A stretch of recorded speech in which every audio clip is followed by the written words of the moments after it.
देश में लगातार कोरोना का संक्रमण फैलता जा रहा है, लेकिन इसी बीच 16 जनवरी से हमारे पूरे देश में कोरोना वैक्सीनेशन प्रोग्राम यानी कि राष्ट्रीय टीकाकरण मिशन के तहत कोरोना की वैक्सीन भी लोगों तक पहुंचाई जा रही है। इसमें पहले चरण में हेल्थ वर्कर्स और फ्रंटलाइन वर्कर्स को शामिल किया गया। दूसरे चरण में 60 साल से ज्यादा उम्र के लोग या फिर वो लोग जो कि 45 साल से ज्यादा उम्र के हैं लेकिन कोमॉर्बिडिटीज का यानी कि 2 से ज्यादा बीमारियों से संक्रमित हैं, उन्हें वैक्सीनेशन प्रोग्राम में शामिल किया गया।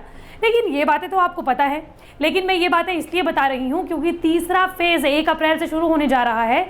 लेकिन ऐसे में कौन कौन इसमें शामिल होने वाला है, रजिस्ट्रेशन कैसे करना है और तमाम जो बातें हैं वो आपको जान लेनी चाहिए अपने परिवार के लिए या फिर अपने लिए। तो चलिए शुरुआत करते हैं इस वीडियो की। नमस्कार, मैं हूँ आपके साथ श्रेया बहुगुणा और आप देख रहे हैं न्यूज़ तक। अप्रैल से किन किन लोगों को वैक्सीन लगेगी? तो 1 अप्रैल से किसको वैक्सीन लगेगी इसका जवाब तो हम आपको बता ही देते हैं, लेकिन इससे पहले ये भी जान लीजिए कि भारत में जो 16 जनवरी से वैक्सीनेशन प्रोग्राम शुरू हुआ है उसमें अभी तक 5.3 करोड़ लोगों को वैक्सीन लगाई भी जा चुकी है। हालांकि अभी भी भारत अपने लक्ष्य से बहुत दूर है क्योंकि जुलाई तक 27 करोड़ लोगों को वैक्सीन लग जानी चाहिए और यही वजह है कि धीरे धीरे वैक्सीनेशन प्रोग्राम लोगों तक खुल रहा है। और यही वजह है कि 1 अप्रैल से उन लोगों को भी वैक्सीन लगाई जाएगी जो कि 45 साल से ज़्यादा उम्र के तो है लेकिन किसी भी बीमारी से पीड़ित नहीं है। ऐसे में धीरे धीरे वैक्सीनेशन प्रोग्राम लोगों तक पहुंचाया जा रहा है, लोगों को खोला जा रहा है और इसमें भी कोवैक्सीन और कोविशील्ड 2 ही वैक्सीन लोगों तक पहुंचाई जाएंगी।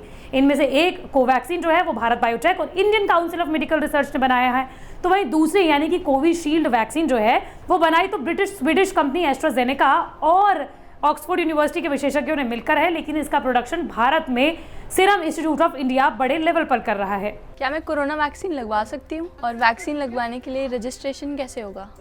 देखिए, आप तो कोरोना वैक्सीन नहीं लगा सकती क्योंकि हम जानते हैं कि आप 45 साल से ज़्यादा उम्र की नहीं है, लेकिन जो लोग भी 45 साल से ज़्यादा उम्र के हैं वो वैक्सीनेशन प्रोग्राम में शामिल होने के लिए कोविन ऐप या फिर आरोग्य सेतु से अपने आप को रजिस्टर कर सकते हैं। हालांकि जब वो कोविन ऐप में जाएंगे या फिर आरोग्य सेतु ऐप में जाएंगे तो वहाँ पर उन्हें डेट जो है अपनी उम्र को डालने के बाद 1 अप्रैल से ही मिलनी शुरू होगी क्योंकि 1 अप्रैल से ही वैक्सीनेशन प्रोग्राम जो है 45 साल से ज़्यादा उम्र के लोगों के लिए जिनको कोई बीमारी नहीं है वो खुल रही है। इसके अलावा अगर आप कोविन ऐप या फिर आरोग्य सेतु से अपना रजिस्ट्रेशन नहीं करवा पा रहे हैं तो आप सीधे वैक्सीनेशन सेंटर जाकर खुद को रजिस्टर करवा सकते हैं। आपको वहाँ पर आईडी कार्ड देनी है और बस हो गया आपका रजिस्ट्रेशन। मैंने अपनी फैमिली का रजिस्ट्रेशन कर लिया है, अब अपॉइंटमेंट कैसे बुक कराऊं? देखिए, जब आप अपनी फैमिली मेंबर्स या फिर जो लोग भी 45 साल से ज़्यादा उम्र के लोग हैं उनके लिए रजिस्ट्रेशन करवा देंगे या फिर वो खुद भी अपने आप को रजिस्टर कर लेंगे, चाहे वैक्सीनेशन सेंटर पर जाकर करना हो या फिर कोविन ऐप के जरिए करना हो या फिर आरोग्य सेतु ऐप के जरिए करना हो,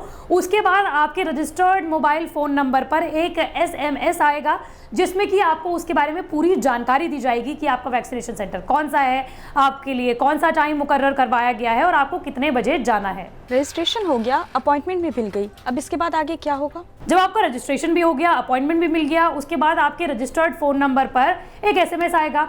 इस SMS में आपको तमाम वो जानकारियाँ दी जाएंगी जिसके बारे में आप जानना चाहते थे, यानी कि आपका वैक्सीनेशन सेंटर हो क्या होगा। इसके अलावा अगर आप प्राइवेट अस्पतालों में जाकर पैसे देकर वैक्सीन लगाना चाहते हैं तो उसका ऑप्शन भी आपको मिलेगा। इसके अलावा आपको तारीख भी दी जाएगी और कौन से समय पर आपको आना है वैक्सीनेशन सेंटर पर, क्योंकि वैक्सीनेशन सेंटर्स भी ये नहीं चाहते हैं कि लोगों की भीड़ इकट्ठा हो और वो ये चाहते हैं कि एक समय पर जितने लोगों को वैक्सीन लगनी है यानी कि पूरे दिन भर में सिर्फ 100 लोगों को ये वैक्सीन लगनी है, उतने ही लोग वैक्सीनेशन सेंटर पर आए और इसीलिए आपको इसके बारे में जानकारी भी उपलब्ध करा दी जाएगी। और अगर आप 45 साल से ज़्यादा उम्र के हैं तो आपको वैक्सीनेशन सेंटर पर जाके अपना सिर्फ एक आईडी कार्ड दिखाना होगा जिसे वैक्सीनेशन सेंटर में ये पता चल जाए कि आप 45 साल से ज़्यादा उम्र के हैं।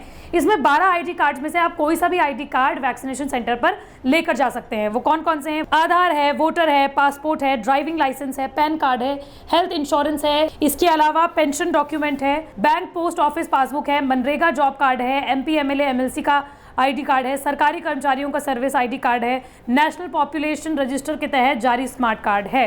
और इनमें से कोई भी कार्ड आप वैक्सीनेशन सेंटर पर जाकर दिखा सकते हैं ताकि इससे ये प्रूफ हो जाए कि आप 45 साल की उम्र के हैं या फिर उससे ज़्यादा उम्र के हैं।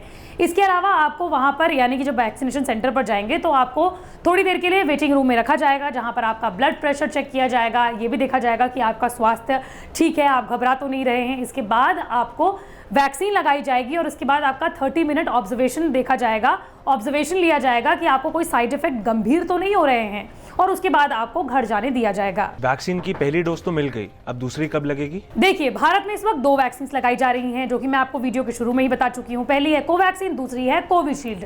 अब इन दोनों ही वैक्सीन के बारे में ये कहा जा रहा है, एक्सपर्ट्स ने ये बताया है कि वैक्सीनेशन की कमी किसी को ना हो, इसलिए ये भी किया जा सकता है कि प्रभावशीलता के लिए जो कोविशील्ड है उसका जो लगाने का टाइम है वो 4 से 8 हफ्तों के बीच में या फिर 6 से 8 हफ्तों के बीच में किया जा सकता है। आपको ये वैक्सीन 8 हफ्तों के अंदर अंदर ले लेनी है। पहले यही जो टाइम था वो पहले 28 दिनों का था, यानी कि कोविशील्ड और कोवैक्सीन को आपको 28 दिनों के अंदर अंदर या फिर 28 दिनों के बीच में लगा देना था, लेकिन अब जो टाइम है वो तकरीबन 8 हफ्ते यानी कि 2 महीने के भीतर में आप कभी भी ये वैक्सीन लगवा सकते हैं। तो ये तमाम जानकारियां हैं जो आपको 1 अप्रैल के दिन से काम आएंगी। अपना ख्याल रखिए, वैक्सीन लगवाइए, और आपको वैक्सीन से डरने की कोई ज़रूरत नहीं है, क्योंकि भारत में जो दोनों वैक्सीन लग रही हैं वो पूरी तरीके से प्रभावशील हैं और सुरक्षित हैं।